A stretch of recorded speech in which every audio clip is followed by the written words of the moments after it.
What's the word, everybody? Welcome into a new edition of the By the Horns podcast presented by Toyota. And always know that Toyota has more all-wheel drive and four-wheel drive vehicles than any other brand. So find yours and shine on. Toyota, let's go places. You know who I am, Cam Smith, and you know how I'm riding with my man, Drew Stevens of the Bigs. We are back with you once again and spending another night in the United Center. Drew, I think we might as well, get some kind of betting or something like that in this joint. Yeah, no doubt. Because we're spending the night. It's just one of them late nights in the UC after a Bulls home game, man. But again, like I said on the previous pod, this is what it is. We know what it is. It's the grind. And so we're going to continue to do our thing with this, especially with By the Horn. So we appreciate everybody, every single one of you for tapping in with us, sharing your comments, listening into the pod, sharing the pod, putting the comments on the YouTube page, every single thing. Make sure you hop into the DMs of CHSN Bulls and also CHSN to kind of get your thoughts on this Bulls team, thoughts on the pod, and we'll try and have you featured on the pod as well with some of your questions that you have for me and Drew, and we'll do our best to get them answered. All right, with that said, Drew, got to update everybody on this Bulls team because the last time we tapped in with everybody was last week after that Timberwolves loss. One of those situations where for 3 quarters the Bulls looked great, and then the fourth quarter happened, and we're not going to dive into it because we have a whole pod for that. So if you need to dive into that a little deeper, then you can go listen to that pod. But it set up a situation on the weekend in Atlanta against the Atlanta Hawks. And right before the game, Zach LaVine was listed as in. He was good to go. He had missed the previous 3 games with that strained right abductor. And it was a situation for this group where they needed as much firepower as they could because we know, one, the Atlanta Hawks, especially at home, they like to get up and down and score a lot of points. But then also, 2, we know the Atlanta Hawks are very unserious about basketball. And that was the case on Saturday down in the A where the Bulls once again were a zombie team, down, but then fought their way back, rose from the dead to really get a major win for themselves. And I say major because this was a team that was skidding, had lost 4 straight. Zach LaVine, as I mentioned, was out the past 3. And you have a team that was in a dangerous situation because we'll get into what the schedule and how that lies ahead for this group, especially after tonight's game against the Cleveland Cavaliers. But you needed some type of spark against the Hawks. And if there is any team in the NBA where any random person on your team could step up in your rotation, it will be against the Atlanta Hawks. And not to say that Ayo Dosunmu is random because we know what Ayo is for sure and what he's been with the Bulls, of course, with his career with the Illini, and even going back to the city when he played for Morgan Park High School, winning state championships, is that he's an impactful player. Like once he gets in downhill, he's going to get to the rim. Defensively, he's going to make plays. And he was the guy for the Bulls, 19 points off the bench for that Bulls team and actually led them in scoring. So big ups to the Bulls, got that win in Atlanta. It was a great win for themselves, 125-113. And Drew, it sets up a very interesting situation back home against the NBA's best. Now, some people might say that on paper, the Cavs aren't the best team, but we for damn sure know that record-wise, the Cavs are the best team because they came into this ball game 11-0. Yeah, man, we just lay it out right there. They were looking to become the 8th team in league history to start a season 12-0. They were scoring 122 points per 100 possessions. They were shooting 42.4% from 3, forcing turnovers and scoring 22 points off of those turnovers. And for much of that game, it seemed like the Bulls were, we're going to be on upset alert and we're going to play the role of spoilers tonight. But again, turnovers. They finished the game with 20 turnovers, the 4th time this season they've had at least that many. All have been losses. The Cavaliers scored 35 points off of those turnovers. Oof. And this Bulls team, we talked about this almost every pod, it feels like, after a Bulls loss. They just don't have the wherewithal to withstand giving up the ball like that, giving up possessions like that. They don't have the margins to do that. They're kind of squeezed in that regard. How many times have they been outshot by opponents? Tonight, Cleveland took 11 more shots than they did, as a result of the amount of turnovers that they had. And we spoke to Billy after the game, you and I, the rest of the Assemble media.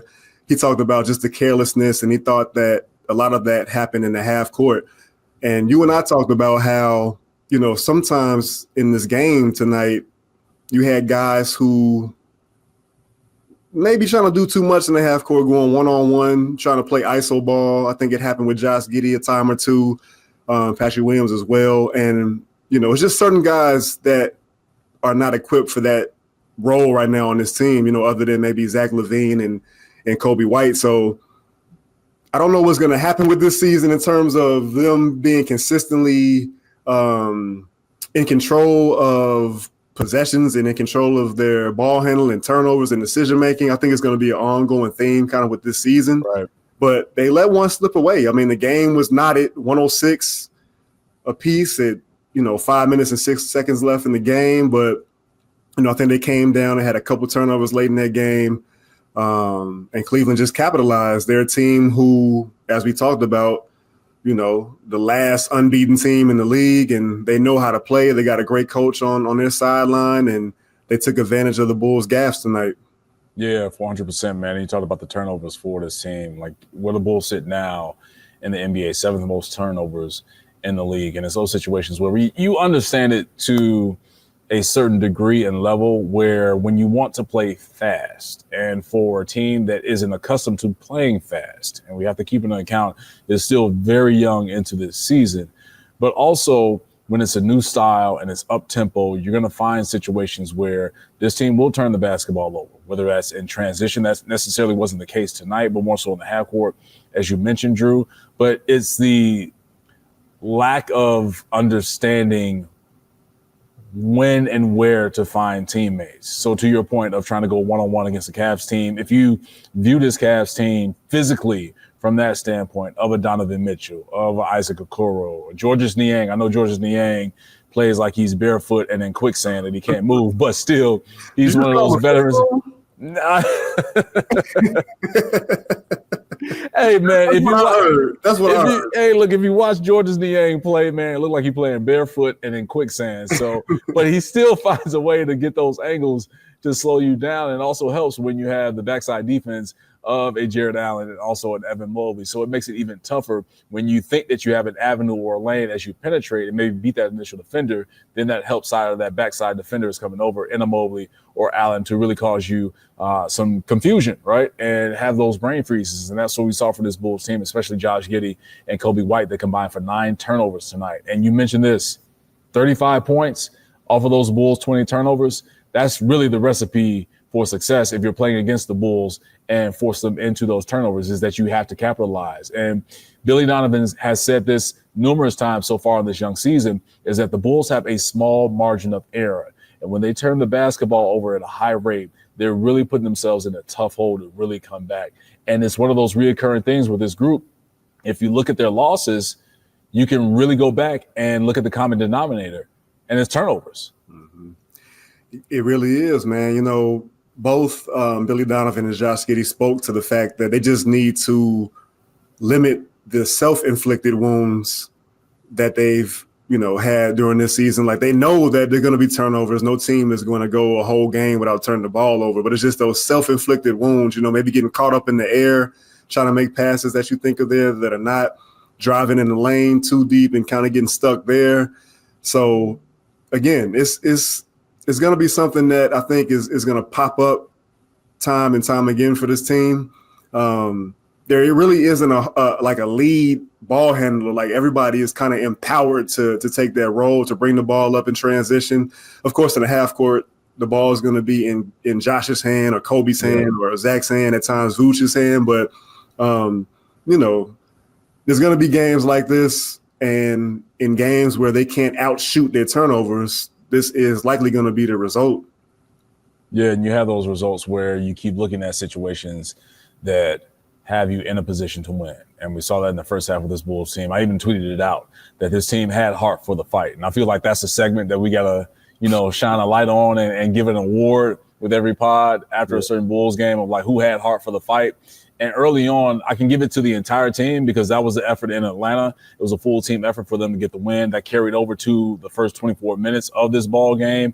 But we noticed, Drew, and this is something we touched on with the pod on By the Horns, is that you have to put together a complete ball game. You have to play those 48 minutes. So when you fast forward to the third quarter, and even Billy spoke to this post game, he said that in the third, he felt that Cleveland did a better job of switching their defense into their zone and really forced the Bulls into those self-inflicted turnovers. So he said that the second unit and the young guys had issues with facing off against that Cavaliers zone.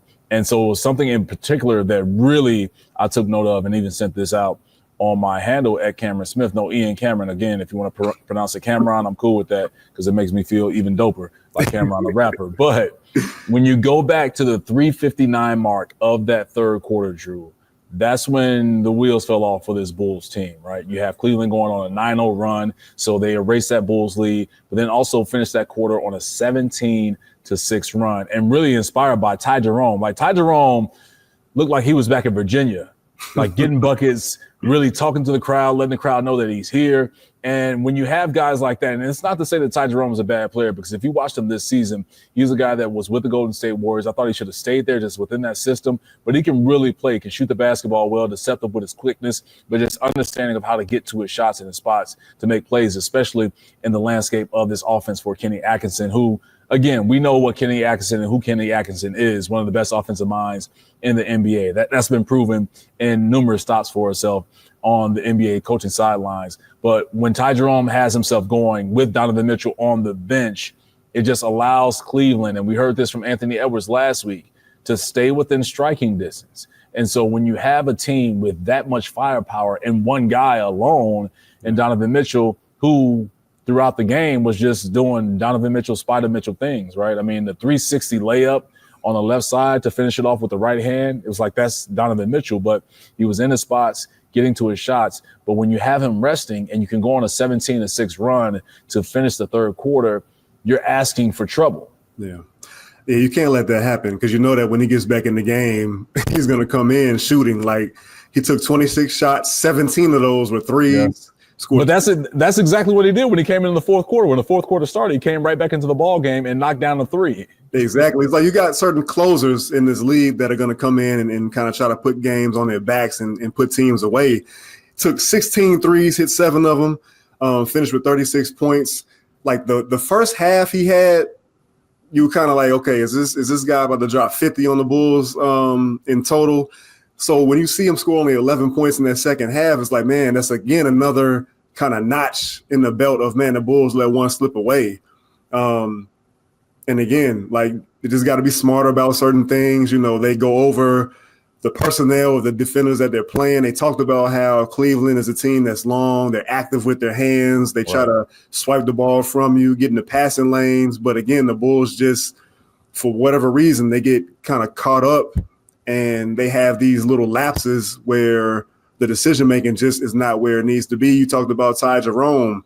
He stripped Zach LaVine, and at a critical juncture in that fourth quarter, I think Zach has scored maybe 9 points in a row to kind of keep the Bulls within striking distance. He ends up turning the ball over. Drew, Ty Jerome going for a layup. We can't do this, man. We gave Ty Jerome a lot of love, but we got to be real about this. Zach was putting Ty Jerome through hell. He was. Especially the one secret when he had him on the right wing, I believe, almost elbow, free throw line extended on the right, and just put him through like a spin cycle with a fadeaway that was just really sweet. So, and you know, Jerome trying to be a little physical with him, but you know, I'm just throwing that out there that we're gonna show Zach some love. Not to say you weren't throwing him some love, but he was really getting to Ty Jerome to the point where Donovan Mitchell was like, "Hey Ty, you go get somebody else.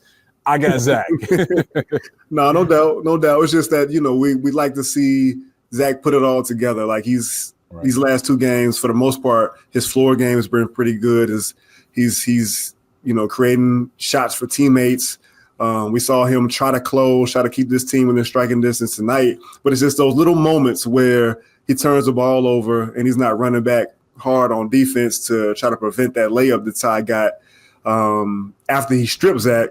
We just like to see certain things get cleaned up, especially given to the fact that we talked about how the margins are just not there for this team. Like, every little bit helps. So who knows what would have happened if he would have got back on defense. You know, woulda, coulda, shoulda. Again, the Bulls were in this game, you know, tie ball game, 5 minutes left, and they just couldn't close it out. One interesting thing to note, and I'm interested to get your thoughts on this, for the second game in a row, Josh Giddey was not on the floor with the last 3.5 minutes or so to go.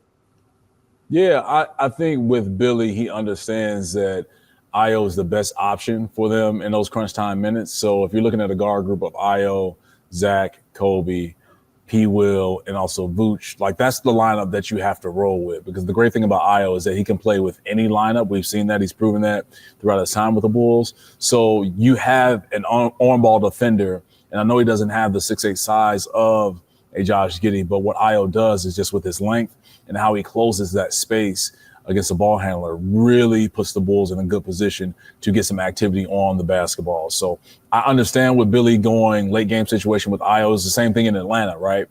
With Ayo and those crunch time minutes and how he came up big, especially got that big and one dunk over number 1 overall pick, Zachary Risha. But Ayo's one of those guys that just disrupts things because of his activity.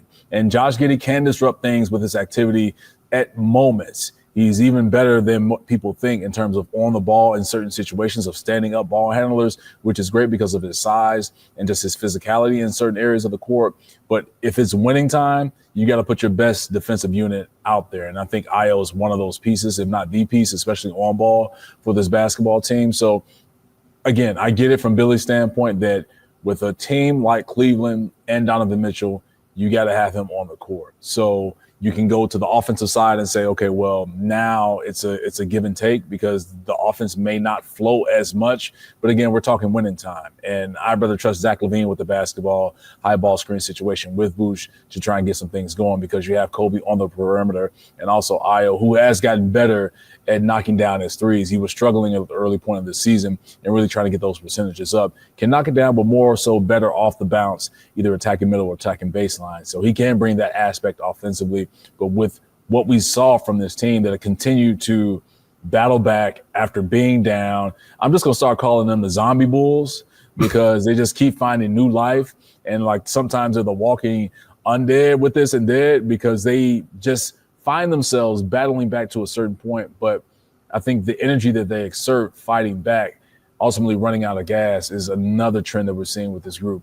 And I know it's one of those things is like, okay, well, don't put yourself in that situation, which is always easier said than done. But when you're tied at 106 all with 5 minutes left in your building, you got to come up with ways to get those stops and get that win, again, against one of the best teams, if not the best team in the NBA right now. Yeah, no, I totally agree with you, man. This is now, the third game that we feel like the Bulls kind of had in their grasp and let go. Yeah. Other one being the Timberwolves game from a week ago. It's just, being able to get to another level. And we just haven't really been able to see them do that against a quality of opponent like a Timberwolves team or this team tonight in the Cleveland Cavaliers. But the Giddey, Ayo, who's going to be in the closing lineup, that's something I'm going to be keeping my eye on, because, of course, this is the NBA. Everybody's getting paid. There's going to be some other teams out here they're going to play. We'll talk about who they got on the docket coming up here. And, I think Billy, depending on the game situations, he's going to have to kind of lean on guards like Ayo Dosunmu, who can do a better job, more consistent job, I should say, of staying in front of ball handlers and fighting over screens and entrusting certain players to be in the right spots at the right time. Yeah, and Ayo is one of the guys that puts a lot of pressure on the basketball. And so going into this ball game for the Cavaliers, like we said, the last 5 minutes tied at 106 all. This was the third game in 4 days for Cleveland. So when you have that type of situation and maybe tired legs, when you have a guy like Ayo on you defending that ball screen, or just, again, closing that space on you, you can't move as quick with that basketball as you think you can. So I thought that could have factored into tonight, but Cleveland proved that they're the real deal. So from that aspect, let's try and switch it over and talk about some positives that we saw from this Bulls team. And really in the first half, it was the first time since the 97-98 season that the Bulls had all 5 starters score in double figures in the same half. So big ups to them. Offensively, it was flowing. And that's what we've seen from this team in those spots, right? Especially first half, where the offense is flowing, guys are stepping into shots. We saw them diving on the floor, getting the 50-50 basketballs, the hustle plays. And when you have that type of effort, that's what you need to try and beat a team like Cleveland, because you can't half-step it and think that, okay, well, Cleveland's just going to lay down. No, you have to bring the fight to them, similar to what they did to the Minnesota Timberwolves in that first half and through the first three quarters. But again, it's about maintaining for a full 48 minutes. But that first half was very eye-opening because you had a number of guys being really aggressive, and one in particular, in Patrick Willians. He took 8 shot attempts in that first half, and at one point had the most field goal attempts of the Bulls, but really was productive in that first half, Drew. So for a guy like Patrick Willians that had 0 rebounds last Wednesday in this building against the Minnesota Timberwolves, he turned around against the Atlanta Hawks, 7 boards that game and 10 boards tonight. In fact, had his first double-double of the NBA season for himself.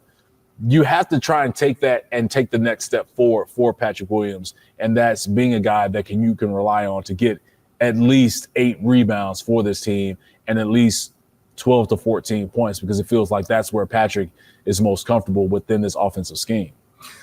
Yeah, it's kind of become a broken record a little bit. Like, we just want to see Pat be able to string these types of games together, not even necessarily in the stat sheet, but just as you spoke to, the effort, the aggressiveness, attacking the offensive and defensive glass, controlling the things that he can control, running out in transition, trying not to get too dribble happy, I guess, for lack of a better phrase, with the ball. Right.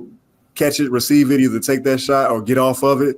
Don't mess around with it too much, because the ball handling is one of the weaker points of his game, and I'm sure, hopefully, got knock on wood, if he can stay healthy throughout this season, maybe that's something that he looks to address this summer. But no, I agree with you. The process with Pat, I think tonight was pretty good, and you just want to see him continue to bring that type of aggression or quicker decision making to the table moving forward. Unfortunately, we've seen kind of this on again, off again switch with him, and we can only hope that it stays on a little bit longer this time around.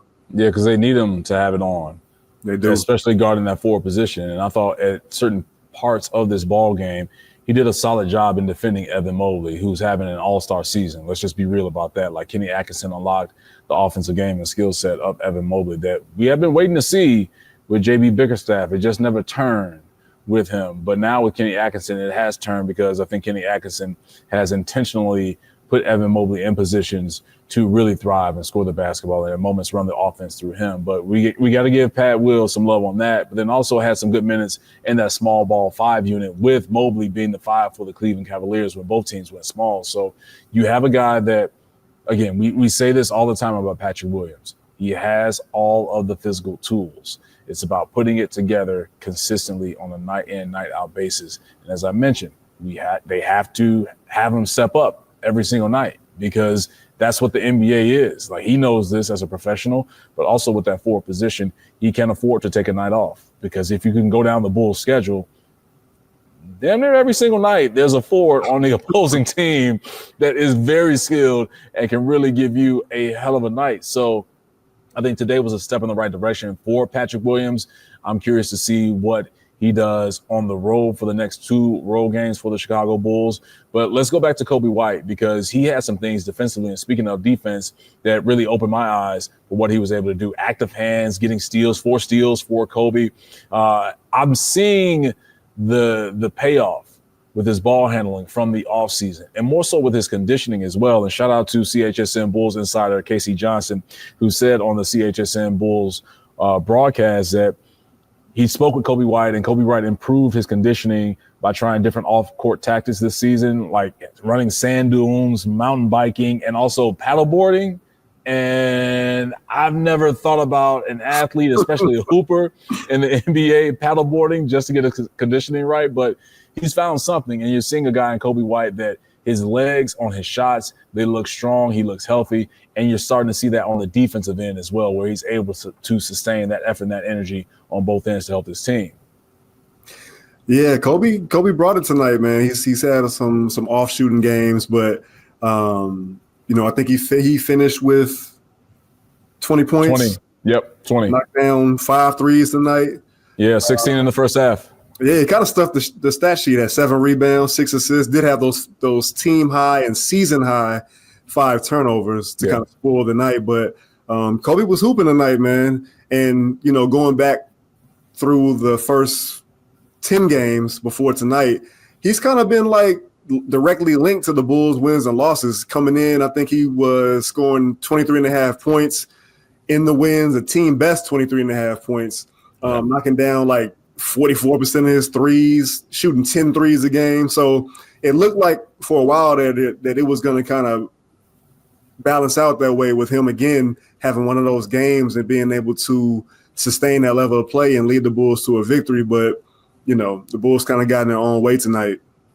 Yeah, you have to learn from that. And so, again, more game film for Billy Donovan and this team. Looking forward because now the road gets tougher with this group. And we will say this every single episode. That's the NBA. You can't cry about it. It is what it is. You just got to find ways to win. And that next opportunity will be against the New York Knicks inside of the world's most famous arena, Madison Square Garden. Now, this Knicks team will be coming off a game on Tuesday night in Philly, so it'll be the tail end of a back-to-back for this Knicks group. But understanding who Tom Thibodeau is and how this Knicks team looks, especially how they can attack you and how they can make life a hell for you defensively when you have guys like Josh Hart, OG Anunoby, Mikal Bridges, and also Jalen Brunson lurking in some passing lanes at times. It makes it tough for a lot of opponents, but this Knicks team has been back and forth in the win-loss column. And in fact, they've lost 3 of the last 4. So depending on what happens against the Philadelphia 76ers, the Bulls could walk into a situation on Wednesday night, Drew, in Madison Square Garden, where they could knock off the New York Knicks. And that's just being real. I mean, when you saw this game against the Cleveland Cavaliers Monday night, you thought that this team had a legit opportunity to win this game. So you take that and what you saw and how certain players are trending towards a certain way, which is good for the Bulls. But now, as I mentioned, that road gets tougher against New York.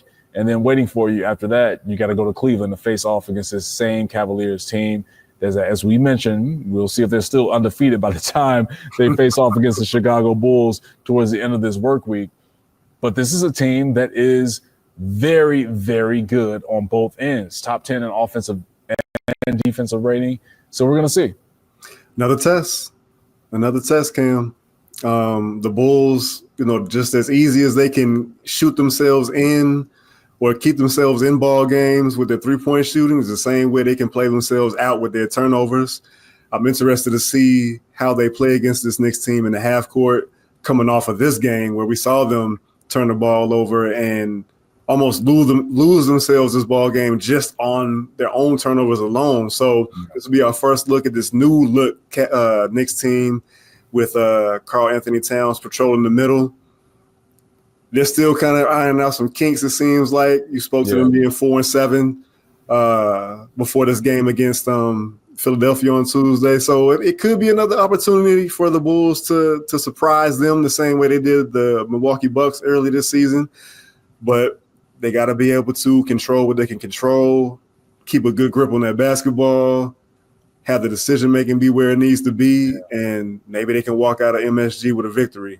Yeah, and that'll be great for the Chicago Bulls because, again, they can't keep going back and forth with a team that turns the basketball over and wants to find themselves in a position to win. It's just not going to work like that because, again, according to head coach Billy Donovan, and we've heard them say this time and time again, that the error of margin for this team is very, very small. So taking care of the basketball against a Tom Thibodeau-led team that will get after you defensively will be key. And also this is a Knicks team that wants to try and punish you physically in the half court with just how their makeup is with this group. And for sure, they can definitely get out and run at times. But you know, Tom Thibodeau is just one of those grinded out type coaches. But this is also a team with Karl Anthony Towns that can space the floor and really attack you. So the Bulls have the New York Knicks at the Garden Wednesday night. Then they follow up Friday night in Cleveland against the Cleveland Cavaliers. And they will return back to the United Center on Sunday against Ime Udoka's Houston Rockets. And we know the Houston Rockets are a team that love to get up and down, another one of those physical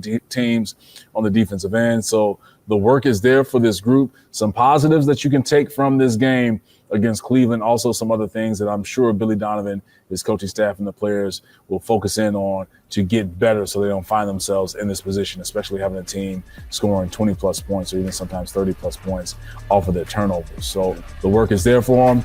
we'll see how it plays out for this Bulls team. So for Drew Stevens, I'm Cam Smith. Thank you for tapping into the By the Horns podcast presented by Toyota. And always know that Toyota has more all-wheel drive and four-wheel drive vehicles than any other brand. So find yours and shine on. Toyota, let's go places. Make sure you hit us in the DMs too, man. We want to hear from the people, everybody that's tapping in with us. Take care.